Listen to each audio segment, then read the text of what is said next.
Why am I seeing this? TikToker threatens Candace Owens after Kirk assassination. Why? Why? For what? Don't throw this out there. They are hoping, and by they, I mean conservatives. Conservatives already know that they are hated by leftists. And in the midst of something that has gained all this traction, why would you even bother? And you're a man. Why are you covering up them nipples?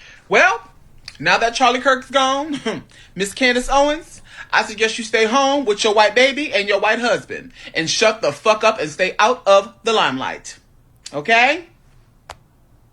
Why? Why?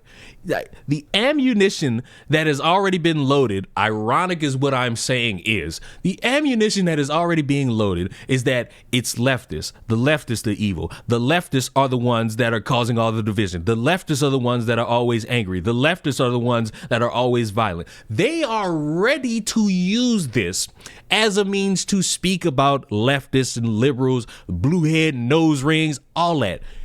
And you motherfuckers don't even make it any better. You sit there and you continue to regurgitate all of this on camera. And as it's been stated already, they probably gonna find where you work. They probably gonna start harassing you. You probably gonna lose your job. You probably gonna lose your main source of income. Why? Because you have such a disdain for all these people. You want to sit there and throw that out there. For what? There's no reason to. There's no rhyme to. I get it. The allure of fitting in with social media and saying all this stuff, it gets everybody feeling like, all right, it's time for me to state my opinion. Nobody want to hear that shit, bro. You a grown man covering up nipples.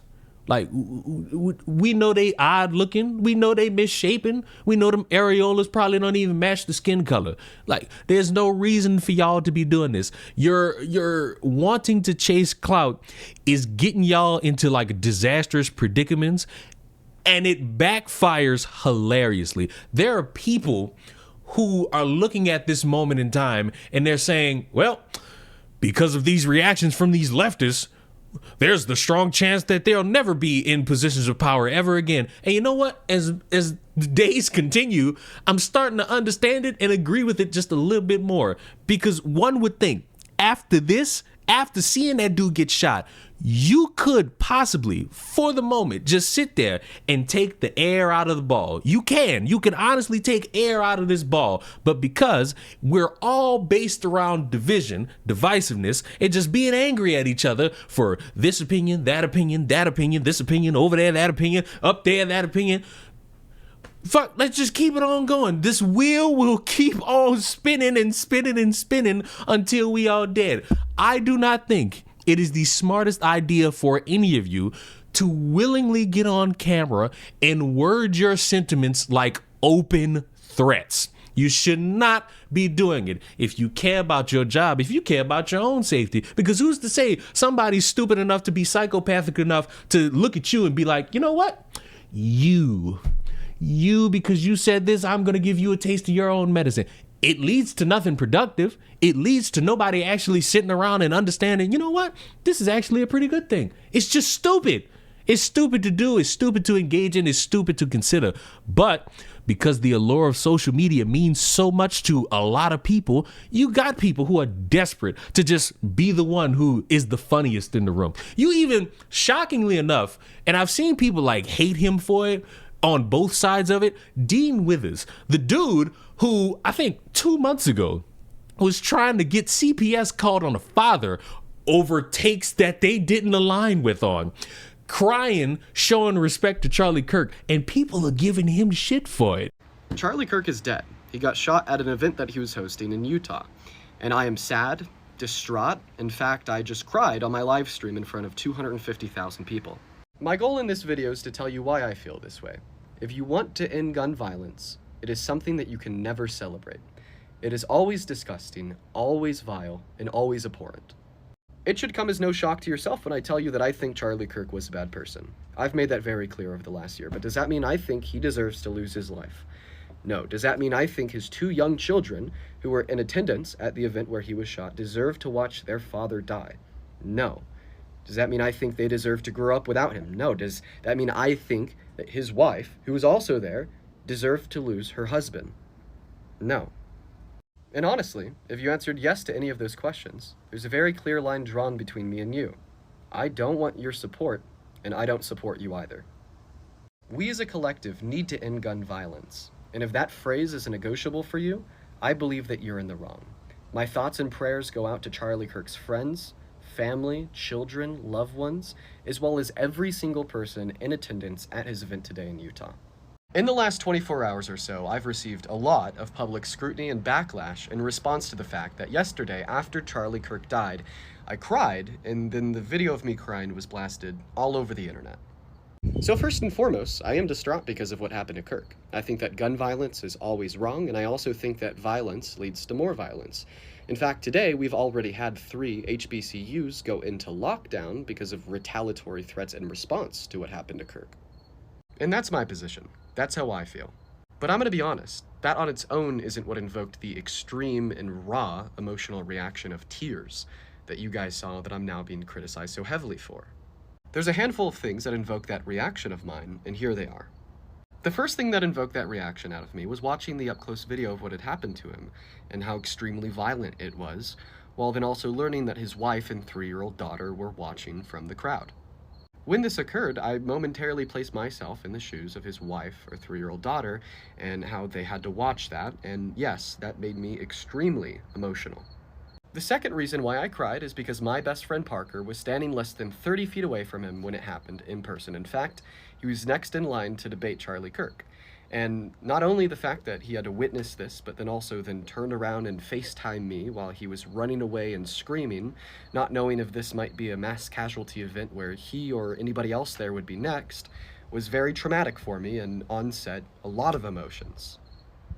The third reason why I cried is because Charlie Kirk is somebody that I've personally interacted with in real life. Now, the reason why I've personally interacted with him is because I disagreed with nearly every single thing he believed in, and I personally let him know.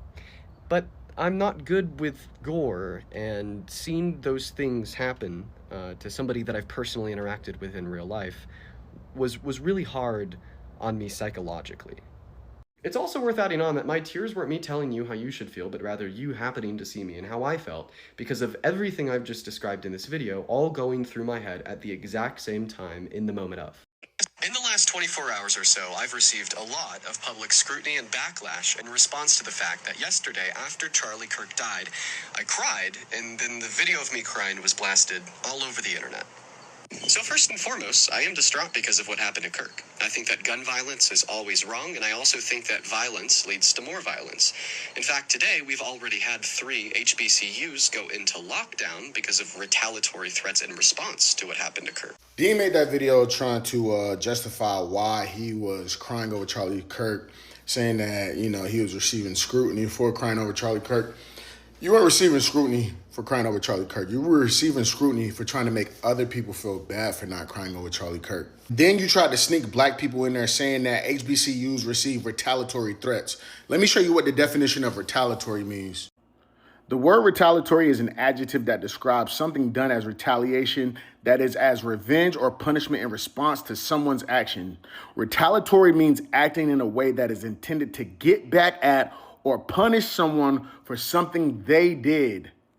We didn't do shit. So don't call it retaliatory threats. Call it exactly what it is. Call it hateful threats. Call it raceful threats. Call it exactly what it is, because that's what it is. This is not retaliation. Black people played no part in this. Y'all saw who played the part in this. But this should tell you why black people aren't mourning and don't feel bad at the fact that Charlie Kirk is dead, because this white man killed Charlie Kirk. Yet somehow black people got brought into it, and now you have people threatening the lives of young black adults, young black college students that played no part in this. But now this is why. Do y'all understand why we don't feel bad? Boo fucking who? You're crying over a white supremacist. Dean is the white liberal that Malcolm X warned us about. The reason that he can cry over Charlie Kirk is because he's got more in common with the white supremacist Charlie Kirk than he does for the people that he advocates for. I don't understand why the masses is eating it up. This is a white man that's crying over the death of another terrible white man. It shouldn't be lost on you guys either that Dean is crying over Charlie Kirk when Charlie Kirk would never cry if this happened to Dean or anyone else like Dean. Crying over Charlie Kirk was a performance like many of the other things Dean says on his platform.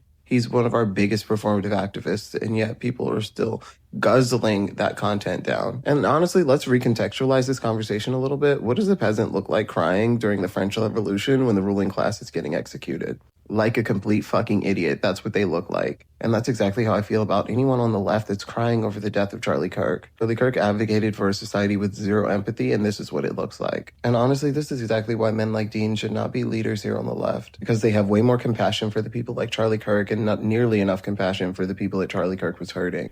And it's like, we're cooked. Regardless of any opinion about this, we cooked. If you can't take a moment and look at a dude grieving somebody who he didn't agree with, and you look at that and say, fuck that dude too, fuck, we chopped. Discourse is gonna be something that will be nothing more than a pipe dream to some people, because in any moment where your brain is supposed to be that rational, nah, fuck it, it's more important to just be bombastic for social media.